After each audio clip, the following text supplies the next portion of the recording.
형님이 생각하시기에 진짜 참되고 되게 괜찮은 기업인이 누구 있어요? 중소기업, 중견기업 다 합쳐서. 예를 들어서 저기 뭐 유한양행 유일한 박사라든지 그런 분. 이런 분들이 있으시잖아. 근데 그런 분들은 평생 읽어놓은 것들 사회에 이제 기부하시고, 풀무원 같은 경우에도 그 남승우 회장님인가? 아예 자기 뭐 지분하고 경영은 완전 분리를 했어. 소유와 경영은 분리를 해서 전문 경영인 체제를 도입을 하고, 그런 회사들이 알게 모르게 있기는 있어요. 근데 그런 케이스들은 잘 안 알려져 있고, 어떻게 보면 지금 재벌 구조 하에서는 옛날에 그 왕족 사회가 그랬잖아. 그러니까 재벌이 똑같은 거야. 그래서 이게 2대, 3대, 4대 내려올수록 떼줘야 하는 회사들은 많고 챙겨줘야 하는 회사들은 많다 보니까 지배 구조가 더 막 너저분해지는 거야. 그러니까 예를 들어 생각해 보세요. 스티브 잡스가 본인이 췌장암인 걸 알고 내 자식들에게 애플을 물려주기 위해서 계열사를 만들어서 일감을 몰아주고, 이 계열사를 키워가지고 애플의 지분을 사모으도록 하고 물적 분할을 해서 막 재상장시키고 막 그랬다고 생각을 해봐요. 내가 찔려. 그러면 지금의 그런 애플이 있겠어? 페이스북은 뭐 마크 주커버그가 있고 테슬라도 일론 머스크가 있지만 그들의 지분율도 사실 지금 얼마 안 돼요. 대부분 우리가 알고 있는 뭐 빅테크들을 비롯해서 최대 주주는 블랙록 같은 자산운용사예요. ETF 운용사. 왜냐하면 ETF 통해서 많이 사고 자산운용사 펀드를 통해서 간접적으로 많이 사다 보니까 우리가 알고 있는, 그러니까 마이크로소프트도 지금 빌 게이츠 지분 완전 단자릿수예요. 얼마 안 돼. 보이지도 않아. 근데 대부분 최대 주주는 그런 자산운용사들인 거예요. 아니면 뭐 해외 어디 연기금들. 근데 최대 주주 지분율도 원체 이제 회사가 크다 보니까 막 7%, 9% 이렇게 해서 다 이제 분배가 돼 있고, 그들이 각자 뭐 이사회 멤버를 추천을 해서 주주총회에서 표결을 통해서 이사를 선임을 하고, 그들이 이사회 내에서 의사결정을 하고, 이런 구조가 돼 있거든. 근데 우리나라는 그러면 큰일 나는 줄 알지.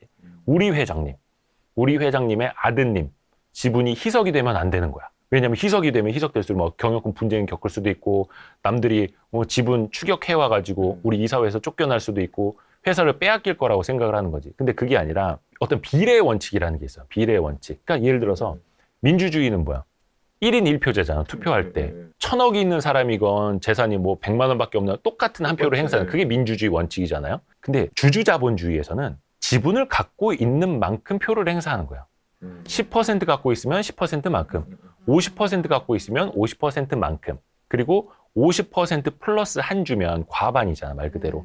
과반이기 때문에 대부분 안건을 자기가 원하는 대로 처리를 할 수가 있고, 특별결의 안건이라고 있는데, 그거는 예를 들어서 뭐 주총 참석의 뭐 3분의 2 이상, 전체 발행 주식 수의 3분의 1 이상이 찬성해야만 통과가 되는 특별결의 안건이라는 게, 약간 그건 조금 더 허들을 높게 둔 거죠. 하여튼 그렇게 어렵게 허들을 놓는 중요한 안건을 결의해야 되는 그런 사항들도 있는데, 그러면 지분을 많이 모아라 이거야. 근데 그게 아니라 돈은 필요하니 자본시장에 상장을 해서 주식을 내다 팔고 일부분, 그럼 자기는 한 40%? 45% 정도만 갖고 있으면 이 회사를 모두 내가 다 좌지우지할 수 있고 하니 그냥 내 손가락 경영을 하고 있는 거야. 그러니까 그 코리아 디스카운트 하잖아. 그러니까 내가 봤을 때는 마지막 남아있는 코리아 디스카운트 요인이 그거라고 보는 거야.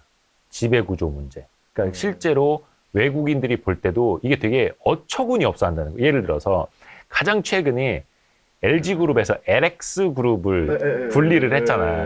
근데 외국인이 봤을 때 이게 되게 어처구니 없었다는 거야. 아니 뭐 자기네 뭐 집안이면은 그렇다 치지만, 아니 왜 저 알짜 사업들 몇 개를 왜 그냥 떼가? 이게 이해가 안 되는 거야, 외국인들 입장에서는.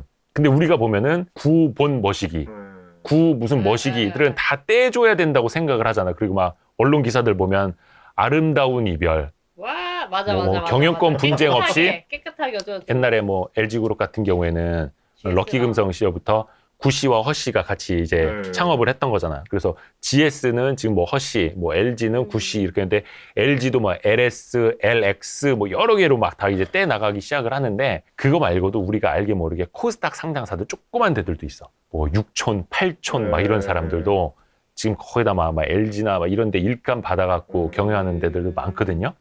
근데 이게 보면은 코미디인 거지. 근데 우리가 봤을 때 저기 후진국 어떤 나라 주식 투자를 하려고 해. 근데 거기 지분 한 30% 가진 사람이 이렇게 들여다보니까 자회사, 관계사, 뭐 엄청 많고 뭐 개인이 100% 지분 갖고 있는 회사가 막 컨설팅 피를 얼마씩 가져가고 막 이런 게 보여. 막 아들 회사에다 일감을 몰아 이런 게 보여. 그럼 주주 입장에서는 내가 투자를 해봐야 계속 부가 어딘가로 새 나가는 거잖아. 이게 보여. 그럼 거기다 투자를 많이 하겠어?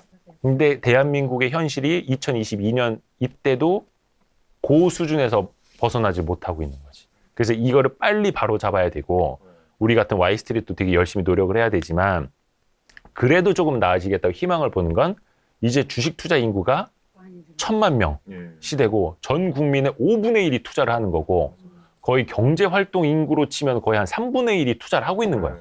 그러니까 이 사람들이 앞으로 계속 관심을 갖고 목소리를 내고 특히 이제 또 대선도 앞두고 있으니 지배구조뿐만이 아니라 전체적인 뭐라 해야 되나 시장의 건전성 이런 것들을 같이 끌어올릴 수 있는 방안에 대해서도 같이 계속 목소리를 내야 돼. 주식이라는 거는 그 자본을 구성하는 단위야. 그러니까 이 회사의 일부분을 내가 산다는 뜻이잖아. 이 회사의 일부분 내가 주인이 된다는 뜻이. 나는 아이들한테도 그렇게 가르쳐주고 있거든. 근데 나중에 아이들이 물어볼 거 아니야. 아빠 근데 저기 왜 한 10% 갖고 있는 저 아저씨는 연봉을 엄청나게 받아가고 회사 또 자기 아들한테 뭐 떼주고 왜 그래? 아빠도 이 회사 주인이라며 이렇게 얘기하면 뭐라고 답할 거야? 왜 우리는 배당을 안 줘? 이런 거 있잖아. 아까 그 신세계 얘기 나와서 그러는데 요거 하나 좀 찾아보니까 매년 사업 보고서가 공시가 되면 그 회사에서 고액 연봉 보수를 누가 제일 많이 받아갔는지를 기사화가 되잖아요. 신세계 그룹 같은 게 물론 이제 다른 그룹들도 매 마찬가지인데 오늘 그냥 주제가 신세계일 뿐이니까 이렇게 하면은 2020년 기준으로 정용진 부회장 연봉이 33억 7천만 원이었어요. 좋은 것 같아. 아 적은 것 같아요?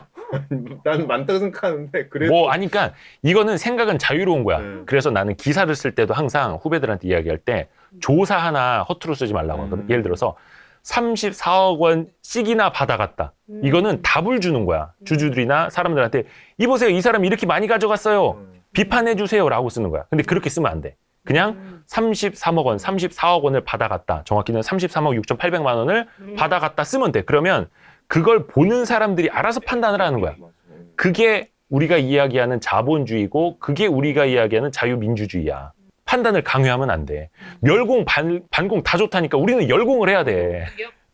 근데 자, 딴 거 하나 보여줄게요. 정유경 부회장도 29억 6천만 원을 지난해 받아갔어요. 그러니까 2020년도에 받아갔어요. 물론 뭐 총괄 사장, 뭐 부회장 이러지만 각각 다 미등기예요.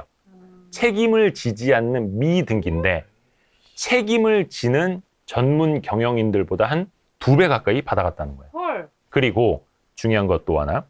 신세계그룹의 정용진 부회장하고 정유경 부회장 어머니가 이명희 씨야. 이명희 씨는 이건희 회장님의 여동생. 근데 이명희 지금 총괄 회장이라나 회장이라나 뭐 하여튼 그런데 아직도 이제 각각 신세계랑 이마트 지분 10% 지금 갖고 있어요. 아들, 딸한테 물려주고 나서도. 근데 그분이 이마트에서 가져간 게 한 27억, 신세계에서 가져간 게 한 12억 6천만 원 정도가 돼요. 그리고 월급 연봉을요? 연봉. 그리고 정용진 부회장의 아버지 정재은 명예회장이라고 하는데 이분이 정확히 무슨 일을 하는지는 솔직히 신세계 사람들도 몰라. 내가 옛날에 신세계 이마트 출입했었거든요. 그 사람들도 몰라. 본 적도 없어. 근데 이마트에서만 2020년도에 약 27억 원을 가져갔고 신세계에서만 12억 6천만 원을 가져갔어. 이렇게 해서 두 회사에서 가져갔다고? 다 가져가요. 아 그리고 요거는 제가 신세계랑 이마트만 보여드린 거지 계열사가 예를 들어서 30개 있다. 네. 그럼 그 30개에다가 내가 임원을 미등기 임원을 이사 다 넣을 수가 있어. 그리고 여기서 한 군데서 뭐 5억 원 이상 받으면 공시를 해야 되니까 4억 9천 받을 수도 있어. 그럼 시장이 몰라. 공시할 의무도 없어. 우와. 근데 그게 가능해서 법인을 많이 쪼개놓고 하는 것도 속된 말로 2가지 이유가 있다고 하는데 이른바 이제 대주주들 급여 많이 받아가려고 그리고 임원들 일자리 많이 내려보내주려고 그러면 임원들 입장에서는 아, 나 이제 임원 달아야, 그러니까 뭐 더 올라가야 되는데, 막 아니면 부장들이서 아, 나 임원 달아야 되는데, 근데 회사가 자회사를 만든대. 너무 좋은 거야. 왜냐? 내려가니까 갈 자리가 많아지니까. 하여튼 요거는 이제 옆으로 잠깐 샜고 해서 2020년에 신세계랑 이마트 딱 2곳에서 이 일가족 4명이 받아간 게 150억이에요. 근데 이들이 다 미등기야. 책임을 지지 않는 자리에서. 근데 150억을 가져갔어. 그러니까 이거지. 150억을 가져가든 1,500억을 가져가든 가져가십시오. 대신에 실적을 많이 내주십시오. 성과와 연동되게 가져가십시오. 많이 가져갔으면 책임도 크게 지십시오. 이게 민주주의 원칙이고, 민주주의란다. 그러니까 자본주의 원칙인데 거기에 과연 알맞게 경영을 하고 있느냐, 책임을 지고 있느냐, 그거지. 이게 중요한 거예요, 사실은. 아까 얘기한 거지. 표현의 자유가 있듯이 네. 인스타그램에 멸공이라고 올렸다고 그것 자체를 비판하는 거는 표현의 자유를 이제 억압할 수도 있잖아. 맞아요. 근데 그게 아니고 내가 얘기했잖아. 경영을 잘하고 회사 주가를 많이 올려주고, 그게 주가라는 거 어떻게 보면 경영의 성과이기도 하니까, 그래서 주주들에게 많이 또 환원을 해주고 하면은 연봉을 500억을 받아가도 주주들은 박수 칠걸? 예를 들어서 뭐 미국의 어떤 기업들 시가총액이 계속 늘어나.